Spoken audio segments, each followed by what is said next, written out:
السلام علیکم رحمۃ اللہ وبرکاتہ. سامعین، مذہب حق کا چینل سے حق اور حقیقت کو سننے سمجھنے والے عزیزان اور بزرگان کی خدمت میں سلام کے بعد عرض یہ ہے کہ آج ہم ایک ایسے موضوع پہ گفتگو کریں گے کہ جو آفاقی شخصیت ہیں، بین الاقوامی شخصیت ہیں، اور ان کی خدمات ملت حقہ کے لیے ازر من الشمس ہے. میری مراد مرحوم مبلغ اعظم مولانا محمد اسماعیل علی اللہ مقامہ ہیں. ان کے بارے آج ہم معلومات لیں گے، گفتگو کریں گے. قبلہ حجت الاسلام جناب مولانا محمد عیاد انصاری صاحب سے جو ان کے بارے میں ہمیں معلومات دیں گے کہ سب سے پہلا مناظرہ ان کا کہاں ہوا اور مذہب تشیع کی طرف راغب ہونے کی وجہ کیا بنی. السلام علیکم مولانا. وعلیکم السلام ورحمۃ اللہ. مولانا کیسے ہیں؟ مولانا حیات انصاری صاحب خیریت سے ہیں؟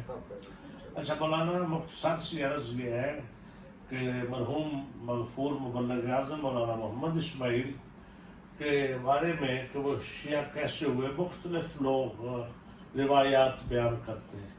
تو میں آپ جناب سے پوچھنا چاہتا ہوں کہ آپ نے ان کی ذات پہ کافی کچھ لکھا ہے، لکھ رہے ہیں، معلومات ہیں آپ کے پاس بہت، تو آپ فرمائیں کہ مولانا صاحب ان کے شیعہ ہونے کی وجہ کیا ہے. بسم اللہ الرحمن الرحیم. اللہم صلی علی محمد. قبلہ مبلغ اعظم سے متعلق اگرچہ کافی سارے لوگوں نے مختلف باتیں مشہور کر رکھی ہیں کہ وہ کیسے شیعہ ہوئے. ہر ایک کی اپنی اپنی معلومات ہیں جو ان کے پاس پہنچی، اس کے مطابق انہوں نے بیان کیا. اس سے کوئی غرض نہیں ہے، میں ان کو دکھلانا مقصود ہے. جی جی جو معلومات مجھے پہنچی ہیں وہ یہ ہیں کہ ملک صاحب کہ جب دیوبند میں تشریف لے گئے تھے پڑھنے کے لیے، جی تو وہاں پر آپ کے مشائخ حدیث میں سے 3 استاد بہت زیادہ مشہور ہیں. جی ایک مولانا اعداد علی دیوبندی صاحب تھے کہ جو ادب لغت صنعت میں ایک پورے مکمل استاد تھے، اور ایک مولانا خیر محمد جالندری صاحب تھے جن کا ملتان میں ہے جامعہ خیر المدارس. ان سے آپ نے فقہ اور اصول فقہ وغیرہ پڑھی، اور حدیث کا جتنی کتابیں آپ نے پڑھی ہیں وہ مولانا انور شاہ کشمیری صاحب سے، اور خصوصاً بخاری شریف کا دورہ انہیں سے کیا تھا، اگرچہ دورہ مکمل نہیں کر سکتے. تو اس کی وجہ یہ تھی کہ چونکہ دوران درس سے جب آپ پڑھتے پڑھتے بخاری شریف میں حدیث فدق پر پہنچے تھے جی تو وہاں پر پھر کچھ مسائل کھڑے ہو گئے. اچھا. جب فدق کی حدیث پڑھی تو مبلغ اعظم صاحب نے حضرت مولانا کشمیری صاحب سے سوال کیا، جی یا حضرت ہم تو یہ سنتے آ رہے تھے کہ یہ فدق وغیرہ عام شیعہ لوگ بیان کرتے ہیں، ذاکروں کے بنی بنائی قصے کہانیاں ہیں جی جی جی اور کافی ساری ہم اس کے خلاف باتیں سنتے رہے. جی لیکن آج بخاری شریف میں پڑھ کے میں حیران رہ گیا کہ اتنی بڑی صحیح ترین کتاب، مستند ترین کتاب جو بڑی احتیاط سے لکھی گئی ہے، جی اس میں یہ مسئلہ کیسے آ گیا. واہ، بہت خوب. ٹھیک ہے نا. جی جی تو کشمیری صاحب رحمۃ اللہ علیہ نے بس اتنا ہی کہا کہ بس درس ہے، بطور درس پڑھو، ترجمہ کرو. ہاں یہ چیزیں بچے آپ سے مربوط نہیں ہیں، یہ بڑے علماء کے کام ہیں. صحیح. جب آپ پڑھ کے فارغ ہو جائیں گے نا تو پھر جو مستقل محقق بننا چاہتا ہے وہ اس پہ بیٹھ کے کام کرے گا، ہم اس کی رہنمائی کریں گے. صحیح. کیونکہ آپ کا ٹائم نہیں ہوتا کہ ہر چیز کو پھیلایا جائے، بتایا جائے. ہاں جی جی جی اور طلبہ میں بھی اتنی صلاحیت نہیں ہوتی کہ ہر چیز کو فوراً قبول کر لیں. جی لیکن مولانا محمد اسماعیل صاحب کشمیری صاحب کی اس جواب سے یا اس تعبیر سے مطمئن نہیں. جی سنا جی جی جی انہوں نے کہا ہم پڑھ پڑھ کے آخر مراحل میں آ گئے ہیں، اب تو یہ ہمارے سمجھنے کا مسائل ہے. جی جی یہ تو اب سب ناف نہیں کہ چھوٹی چھوٹی کتابیں کھڑی لگے رہو. ہاں جی جی لہٰذا آپ اس کے بارے میں مجھے مطمئن کریں جی کہ اول تو اس روایت کا یا اس مسئلے کا اس کتاب میں آ جانا یہ بھی تعجب سے خالی نہیں ہے. واہ، بخاری میں آ ہاں جائے. کیونکہ ہمارے یہاں جو پراپگنڈا وہ اور تھا، اب حقیقت کچھ اور نکل آئی ہے. جی کہ مولانا صاحب نے کہا، مولانا صاحب نے کہا، کشمیری صاحب سے. کشمیری صاحب سے ہم تو قصہ کہانی سمجھتے رہے، جی جی جس طرح میں پڑھایا گیا، سمجھایا گیا، یا ہمارے ماحول میں جو چل رہی تھی. لیکن آج پڑھ کے تو میں تو حق بکر رہ گیا. جی جی پھر اس کی راوی بھی کوئی عام بندہ نہیں، وہ حضرت عائشہ ام المومنین رضی اللہ تعالیٰ عنہا. جی حضرت عائشہ رضی اللہ تعالیٰ عنہا اس کی راوی ہیں. جی. کتاب بھی بہت بڑی ہے، راوی بھی بہت بڑے ہیں. ہوں. آخر انہوں نے اس واقعے کو بیان کیا کہ یہ حقیقت ہے نا، اس کو جٹلانا یا رد کرنا یا اس کو اہمیت نہ دینا یہ تو اچھی بات نہیں ہے. یہ تو بخاری شریف کا مقام بھی گرانا ہے، اور معاذ اللہ حضرت عائشہ پہ بھی ایک عرف آتا ہے. یہ مولانا نے کہا؟ ہاں مولانا اسماعیل صاحب نے کہا. کس کو کہا؟ حضرت کشمیری صاحب نے کہا. انور کشمیری صاحب. اچھا، انور شاہ کشمیری صاحب. جی جی جی. اچھا، یہ پہلی بحث ہے مولانا کی مولانا کی پہلی بحث چل پڑی زندگی میں اس طرح آنے کے لیے. ٹھیک. کچھ حدیث پڑھی، کلمہ ہوا، تھوڑی سی یہ بحث چلی. ہاں جس طرح 10 کا بکس سا ٹائم ہوتا ہے وہاں کا 5-10 گھنٹے تو نہیں ہوتے. ہاں جی. بڑا پہلے دن یہ بحث یہیں روک گئے. ٹھیک.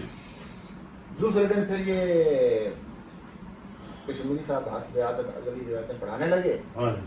تو مول صاحب نے کہا پھر مجھے تو اس میں مطمئن کرے، میں آگے کیسے جاؤں. ٹھیک. خیر، تو مولانا کشمیری صاحب نے کیا کیا کہ مولوی اسماعیل صاحب کو مطمئن کرنے کے لیے وہ احمد بن شراحیل شابی صاحب ہیں، تابعی ہیں، جی جی جی. ان کی روایت پیش کی. کہ اس روایت میں یہ ہے کہ ٹھیک ہے حضرت ابو بکر صدیق بعد میں حضرت فاطمہ کو خطاب کیا ہے، ان سے معذرت کی، ان کو راضی کیا، بس وہ راضی ہو گئی، اب تو بات ختم ہو جانی چاہیے. جی جی. مول صاحب نے یہاں بات اٹھائی کہ حضرت عائشہ کیا کہتی ہیں اور شابی صاحب کیا کہتا ہے. حضرت عائشہ ام المومنین وہ جو ان کے ناراضگی کو وفات تک لے کے جا رہے ہیں، تو یہ درمیان میں رضامندی کیسے ہوگا. پہلے ناراضگی مانو. ہاں جی. تو رضامندی کی روایت کو پیش کرنے سے پہلے کام اتنا تو ماننا پڑے گا کہ جناب سیدہ ناراض ہوگی، وہ تو تسلیم کرنا چاہیے. بہت اچھا. یہ تو آگے دوسرا علاج ہے، یہ رائے حل ہے، راضی بھی ہوں گے، اس پہ بھی بات ہو جائے گی کہ جو راضی ہوئی ہیں اس روایت کی کیا حیثیت ہے. کیا حیثیت ہے؟ پہلے یہ مانو کہ ناراض ہوئی ہیں. ناراض ہوئی، پہلے یہ چیز ثابت ہے. یہ تو حضرت عائشہ کے قول سے ثابت ہے. اسماعیل نے کہا. ہم کہیں نہ کہیں، آپ مانے نہ مانے، حضرت عائشہ کیا کہہ رہے ہیں. جی جی. وہ تو ناراضگی کو وفات تک بیان کر رہے ہیں. بخاری کا لفظ ہے. جی جی. ہاں جی جی. فغاجبت فاطمہ بنت رسول اللہ فحجرت ابا بکر، ابو بکر سے قطع تلقی اختیار کی. جی جی. ناراضگی غضبناک ہوئی ہاں جی. حتیٰ تو وہ حتیٰ کہ وفات ہو گئی ہے. جی جی. تو وفات کے بعد رضامندی کی روایت کیا کر سکتی ہے. بھی تو 30 ہجری میں پیدا ہوا ہے نا. پھر وہ حضرت کشمیری صاحب نے کہا کہ بھائی احمد بن شراحیل کا مقام بیان کیا، بہت بڑے تابعی ہیں، یہ ہیں وہ ہیں. تو بلے والا میں جتنا بڑا کوئی تابعی ہو جائے صحابیہ کو تو نہیں مل سکتا. حضور کی بیوی ہے امہات المومنین ہے ابو بکر صدیق، جو اس کے مقامات تابعی تو اس کی خاک پاک کو نہیں پہنچ سکتا. حضرت عائشہ کے. حضرت عائشہ کے. واہ. سمجھ رہی بات. جی جی جی. ہم شیعوں سے تو بڑے لگتے بڑھتے ہیں، حضرت عائشہ کے احترام نہیں کرتے. ہم کیا کر رہے ہیں؟ نہیں ایسی کوئی بات. جی جی جی. یہ نہیں ہونا چاہیے ہماری طرف سے. جی جی. خیر وہ تو اپنا حضرت کشمیری صاحب نے وہ روایت پیش کی کہ حضرت ابو بکر جب جناب سیدہ مریض ہوئی، ان کی عیادت کے لیے گئے، ان کے دروازے پر گئے. آگے انہوں نے حضرت علی سے بات کی کہ ہم جناب سیدہ سے ملاقات کرنا چاہتے ہیں، اگر وہ پسند فرمائے تو ان سے اجازت لے لو. تو حضرت علی نے جناب سیدہ سے پوچھا کہ ان کو آنے دیا جائے یا نہ دیا جائے. بی بات نے کہا آپ اس کے مالک ہیں، آپ کو اختیار ہے. خیر حضرت علی نے ان کو اجازت دی اور اندر آ گئے. تو حضرت ابو بکر نے ان لفظوں میں ان سے معذرت کی کہ یا بنت رسول اللہ ہے بلّہ ہے ما ترکت الدارا والمالا والاہل والعشیرۃ، کہ قسم بخدا جو میں نے اپنا گھر بار چھوڑا ہے، اپنے اہل عیال کو چھوڑا ہے، اپنے خاندان کو چھوڑا ہے، الا ابتغاء مرضات اللہ ہے و مرضات رسولہ، وہ تو اللہ کی خوشنودی کے لیے، پیغمبر کی خوشنودی کے لیے، مرضاتکم اہل البیت، تم اہل بیت کی خوشنودی کے لیے یہ باتیں کی. حتی ترضا تعالیٰ بہتر کو سنجی پاک اور راضی گیا اور راضی ہو گئے. مولوی نے تو یہ اعتراضات کیا جی جو آپ نے روایت پیش کی ہے یہ تو مقام صحت کو بھی نہیں پہنچتی. اچھا. اگر اس کو مان لو تو اس کے اندر بھی کافی ساری ایسی باتیں ہیں. کشمیری صاحب نے روایت پیش کی. ہاں انہوں نے پیش کی بخاری سے، بخاری کے حاشیہ سے. حاشیہ سے اصل وہ روایت سنن الکبریٰ کی ہے. اچھا. اور کتاب تو مولانا صاحب نے پھر اس روایت پہ بحث کی. اس روایت پہ پھر نئی بحث. نئی بحث شروع. وہ کیا؟ بحث کو تھوڑا بدل دیا. جی جی. رضامندی کی طرح. ہاں جی. انہوں نے کہا کہ جب حضرت ابو بکر کا موقف صحیح تھا کہ میں نے حدیث پیش کی میرا قصور نہیں ہے، ہاں جی، تو اب راضی کرنے کے لیے کیوں چلے گئے؟ بہت اچھے. اس کا مطلب ہے کہ وہ جو انہوں نے حدیث پیش کی تھی اس کی صحت پہ وہ خود بھی مطمئن نہیں تھے. جی سمجھ رہی بات؟ ٹھیک. اور جن لفظوں میں معذرت کی وہ لفظ بھی بڑے عجیب ہیں کہ میں نے اللہ رسول اور تم اہل بیت کی خوشنودی کے لیے. تو حضرت ابو بکر صدیق بھی سمجھتے ہیں کہ بندہ اللہ رسول کو راضی کرنے کے ساتھ رضی اللہ نہیں بن سکتا جب تک کہ اہل بیت کو راضی نہ کرے. وہ اس چیز کو سمجھتے ہیں. جی. تو پھر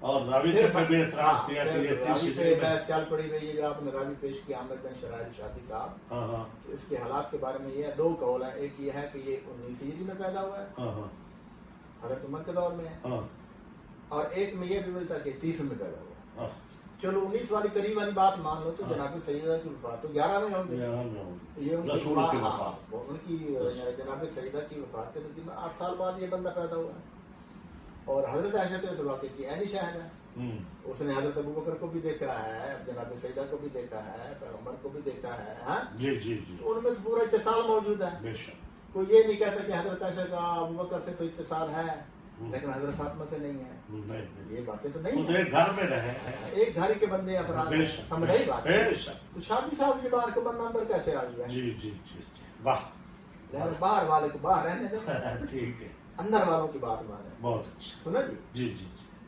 تو دوسرے دن بہرحال درس اس حد تک کیا، اچھا پھر بحث ختم ہو یہ گئی۔ بحث ہو رہی ہے انڈیا میں ہاں انڈیا دارالعلوم دیوبند میں دیوبند مولانا اسماعیل صاحب اپنے استاد سے ہاں ہاں بحث کر رہے ہیں واہ باقی طلبہ کے لیے بھی بڑی پریشانی کی بات بن گئی، پھر مولوی اسماعیل بھی جب بھی درس میں دوسرے دن تیسرے دن جانا پھر وہ ذرا تیاری کر کے جاتے ہیں، جی جی ادھر ادھر شاید کہ ان کو سنا ہے رافضیوں سے ان کے تعلقات ہیں، جی، جیسے جی۔ بعض لوگ بیان کرتے ہیں، جی جی ادھر سے بھی معلومات لیتے تھے، جی بہرحال گیا حضرت کشمیری صاحب ان کو مطمئن نہ کر سکے، ہوں سمجھ رہی بات؟ ہوں تو اس وقت پھر مولوی اسماعیل نے ذرا اس طرح رغبت شروع کر دی، ہوں علماء ان میں پڑھاتے تو ہیں مطمئن نہیں کرتے، ہوں سمجھ رہی بات؟ ہوں تو بہرحال فتح کے مسئلے میں کشمیری صاحب ان کو مطمئن نہ کر سکے، جی سمجھ رہی بات؟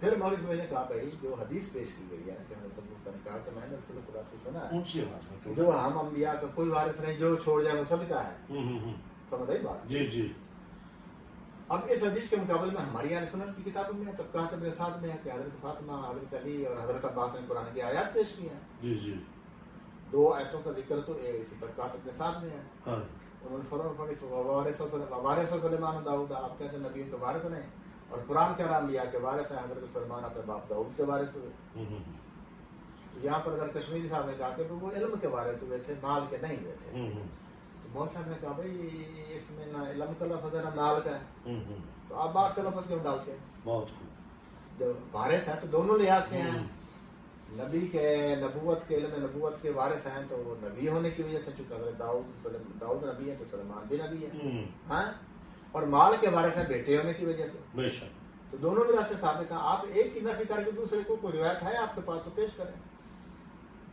قرآن کی اس تفسیر کے بارے میں پیغمبر اسلام کو فرمانا ہے، پیش کرو بھئی یہاں پر علم سے مراد علم نبوت ہے، مال نہیں ہے، صحیح جب عموم آیا تو آپ کیوں تخصیص پیدا کرتے ہیں؟ بالکل اس پہ کوئی شاہد پیش کرو، کوئی حدیث پیش کرو، جی جی تو اس وقت چونکہ وہ کشمیری صاحب نے کہا کہ یہ تو مسئلہ بخاری سے بھی بڑھ گیا، صحیح اب کیا کیا جائے اس کا؟ اب تو قرآن ہے ہاں جی جی جی تو خیر یہ اس چیز کو تو حضرت ابو بکر وہ بھی نہ رد کر سکے جب انہوں نے آیات پیش کی، جی جی ہاں چونکہ تاریخی طور پہ ثابت ہے کہ جس دن پیغمبر کی وفات پیر والے دن ہوئی ہے، حضرت ابو بکر بھی اسی دن خلیفہ بنے ہیں، تو اس کے دوسرے دن بعد جا کے جناب سیدہ نے سوال کیا اور حضور نے قلم نواز مانگی تھی، وہ جمعرات والا دن تھا، تو اس وقت حضور سے کہہ دے کہ آپ کی حدیث کی یا لکھنے کی کوئی ضرورت نہیں ہے، ہمیں قرآن کافی ہے، حسبنا کتاب اللہ، ہاں واہ اب وہ حسبنا کتاب اللہ کہ ایک ہفتہ بھی نہیں گزرا، 2 دن کی بات ہے ہاں